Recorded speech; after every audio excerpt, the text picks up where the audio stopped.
Barrister Andalib Rahman Partha ফেঁসে গেছেন, ধরা খেয়ে গেছেন। এই ছেলেটার মান সম্মান বলতে কিছু নেই, নির্লজ্জ একটা ছেলে। কারণ তার প্রধান পরিচয় যে চোরের পোলা। যারা রাজনীতির খোঁজ খবর রাখেন, হুইজ ব্যারিস্টার আন্দালিব রহমান পার্থ, নাজিউর রহমান মঞ্জুর ছেলে, জাতীয় পার্টির সাবেক মহাসচিব। এই নাজিউর রহমান মঞ্জুকে এরশাদের 600 কোটি টাকা মেরে দিয়েছেন। ওই 600 কোটি টাকা না 6000 কোটি টাকা জানেন, মানে বিরাট একটা টাকা এরশাদ নাজিউর রহমান মঞ্জুকে বিশ্বাস করে রেখেছিলেন। সেই টাকা নাজিউর রহমান মঞ্জু মেরে দিয়েছেন। সেই টাকা দিয়ে এখন নড়েচড়ে খেতে পারেন। এই যে আন্দালিব রহমান পার্থ, সে মানে ব্যারিস্টার, কোনো ব্যারিস্টার না, সে কোর্টে যান না, সে স্কুলে পড়ান, ল স্কুলে পড়ান। তাদের কয় টাকা পান? বাংলাদেশের কোনো বড় মামলা বা গুরুত্বপূর্ণ কোনো জায়গায় তার কোনো রেলেভেন্স নাই। কিসের ব্যারিস্টার? ব্যারিস্টার মানে কোর্টের ব্যারিস্টার। এখানে মাস্টার ব্যারিস্টার এগুলো তো আমাদের কাছে রেলেভেন্ট না।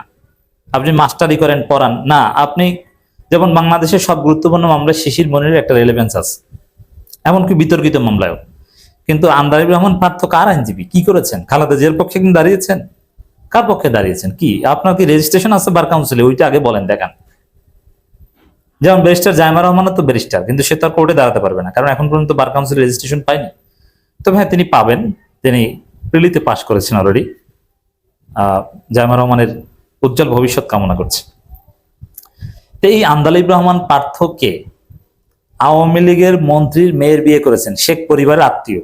আবার মানুষ বলে চোরের পোলা, কারণ এরশাদের 600 কোটি বা 6000 কোটি টাকা, আমার এক্সাক্ট অ্যামাউন্টটা খেয়াল নেই, এটা মেরে দিয়েছেন। এবং নাজিউর রহমান মঞ্জু যে চোর ছিল এটা সবাই জানে, এবং বেঈমান ছিল, এর সাথে সাথে বেঈমানি করেছে। আরো অনেক অপরাধ নাজিউর রহমান মঞ্জু ছিল। আর সবচেয়ে বড় বিষয় হচ্ছে যে স্বৈরাচারের সহযোগী ছিল, স্বৈরাচারের কেশিয়ার বলা হতো। এরশাদ ছিল স্বৈরাচার, এতে তো কোনো সন্দেহ নেই। আর স্বৈরাচারের কেশিয়ার এই নাজিউর রহমান মঞ্জুর বাপ পরাজিত শক্তি, পতিত শক্তি। গণঅভ্যুত্থানের মাধ্যমে নাজিউর রহমান মঞ্জুর বাপের পতন হয়েছিল। তার ছেলে এসে রাজাকারের চাইতেও জঘন্য। এটা মানে রাজাকারের ছেলে যেরকম নেগেটিভ একটা ফ্রেমিং বাংলাদেশে, ওই রকম পতিত স্বৈরাচারের কেশিয়ারের ছেলে নাজিউর রহমান মঞ্জু। তারপর আবার পতিত ফ্যাসিস্ট আওয়ামী লীগের শেখ পরিবারের জামাই। এবং এখন বলতে পারেন জামাই হওয়াটা কি অন্যায়? না, অন্যায় না, জামাই অন্য দলে হতে পারে, কিন্তু আওয়ামী লীগের সাথে কানেক্টেড ছিলেন, এবং আওয়ামী লীগের সাথে কানেক্টেড থাকার কারণেই বিএনপি জোট ত্যাগ করে রাজনীতি থেকে নিষ্ক্রিয় হয়েছিলেন। এবং প্রমাণ আছে আমাদের কাছে, শেখ হাসিনা তাকে পাওয়ার প্ল্যান ব্যবসা দিয়েছিল। বিএনপি জোট ছাড়ার পরেই পাওয়ার প্ল্যান ব্যবসা করতেন। এই পার্থ কি দেখেন নাই? বিএনপি তারেক রহমান এদেরকে কটাক্ষ করে কথা বলতো, এখন তারেক রহমানকে গাড়িতে করে নিয়ে আসেন, এক গাড়িতে আসেন, সেলফি তুলেন। এটা মানুষ বুঝে না? আপনি তো চাচ্ছেন যে একটা মন্ত্রী তো একটা পোর্টফোলিও পান কিনা, কিন্তু পাবেন না, কারণ ঐতিহাসিকভাবে আপনার দায় রয়েছে। আপনি ফেসিবাদ এবং স্বৈরাচার পরিবারের সাথে কানেক্টেড। আপনার রক্ত যেদিকে যান, স্ত্রীর দিক থেকে যান আর বাবার দিক থেকে যান, দুই দিকেই ফেসিবাদ আর স্বৈরাচার।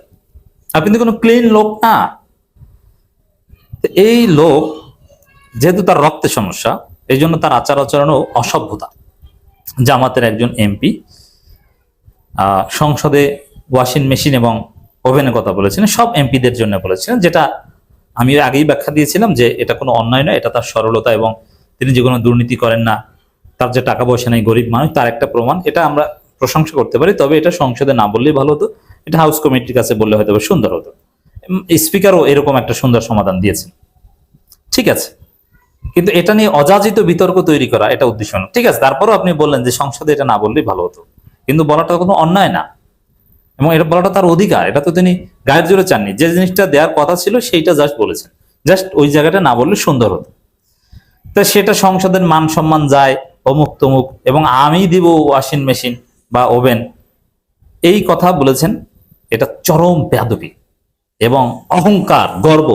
এই ব্যারিস্টার আন্দালিব রহমান পার্থের অহংকার, গর্ব চূর্ণ বিচূর্ণ হয়ে যাবে, অলরেডি গেছে। আমিরে জামাত একটা লাইনের মাধ্যমে, কয়েকটা ওয়ার্ডের মাধ্যমে একদম ধসিয়ে দিয়েছেন। আমিরে জামাত স্পষ্ট বলেছেন যে আপনার কাছে চেয়েছে, আপনি দিবেন। আন্দালিব রহমান পার্থ এটাই হচ্ছে ফেসে গেছেন। চালাকি মারান বাপ করেছে চুরি, আপনার শ্বশুর হচ্ছে ফেসিস্ট, আপনি হচ্ছেন ফেসিবাদের আর স্বৈরাচারের সুবিধাভোগী, সেই এরশাদের মেরে খাওয়ার টাকা দিয়ে এখনো চলেন। আর আপনি ওয়াশিং মেশিন দিতে চান কোন টাকা দিয়ে? শেখ হাসিনার কাছ থেকে পাওয়ার প্ল্যান্ট বিজনেস দিয়েছেন, ওই পাওয়ার প্ল্যান্টের টাকা দিয়ে? ওই পাওয়ার প্ল্যান্টের টাকা দিয়ে আপনি ওয়াশিং মেশিন দিতে চান জামাত এমপিকে? মাইক্রোওভেন দিতে চান? না এরশাদের যে টাকা আপনার বাবা মেরে গেছে সেটা আপনাদের অ্যাকাউন্টে এখনো আছে, ওই টাকা দিয়ে দিতে চান? কোন টাকা দিয়ে দিতে চান? তো বেশি অহংকার দেখাতে গেলে যে ধরা খেতে হয়, এটা বেশি বক্তব্য দেওয়া দরকার হয় না। আমিরে জামাতে এক লাইনে দিয়ে দিয়েছেন যে আপনার কাছে চেয়েছে আপনি দিবেন।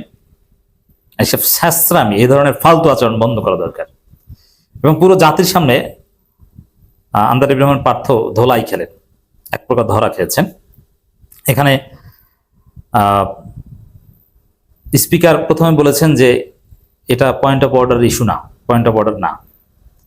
এত বড় ব্যারিস্টার আইনজীবী ভাবনান যে এই বোঝেন সেই বোঝেন, কোনটা পয়েন্ট অফ অর্ডার কোনটা পয়েন্ট অফ অর্ডার না, এটি তো আপনি বুঝেন না ব্যারিস্টার পার্থ।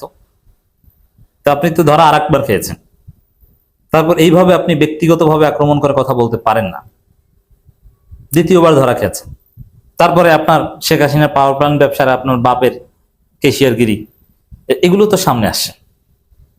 এর মধ্যে জনগণ পার্থকে সেটা বাটবার মনে করে এবং বিএনপিও তাকে একদিন গলা ধাক্কা দিয়ে দূরে সরিয়ে দিবে বলে আমরা মনে করি। একই সাথে আমরা দেখতে পাচ্ছি জামাত এমপিরা সংসদে ঘুরে দাঁড়াচ্ছে। যেমন মামুনুল হক সংসদের এমপি না, মামুনুল হকের বিরুদ্ধে ঢাকা 1 আসনের যিনি এমপি তিনি বিষোদ্গার করেছেন, মিথ্যা অপবাদ দিয়েছেন। তিনি বলেছিলেন যে মামুনুল হক এই করে সেই করে, সে গাজীপুরে বসে নাকি পরকিয়া করে ধরা খেয়েছিল, অথচ ওটা ছিল আওয়ামী লীগের একটা ষড়যন্ত্র। সেটা গাজীপুরে না, সেটা নারায়ণগঞ্জে আওয়ামী গোয়েন্দা সংস্থা পরিকল্পিতভাবে মামুনুল হককে ফাঁসিয়েছে।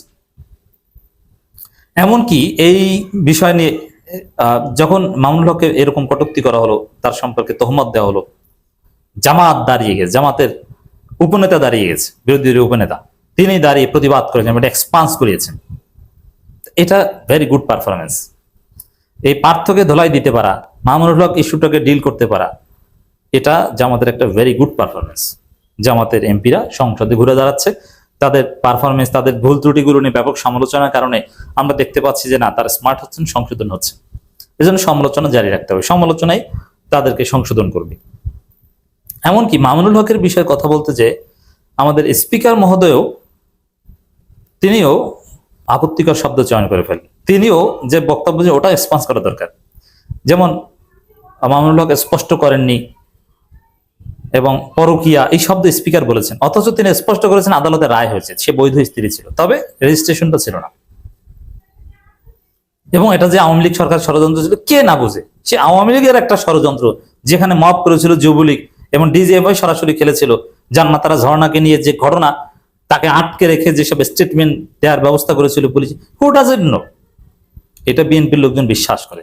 জামাত এখানেও বিএনপির হাতে হারিকেন দিয়েছে, বারবার বিএনপির বক্তব্য এক্সপান্স হয়, এটা জামাতের ভালো পারফরমেন্সের প্রমাণ।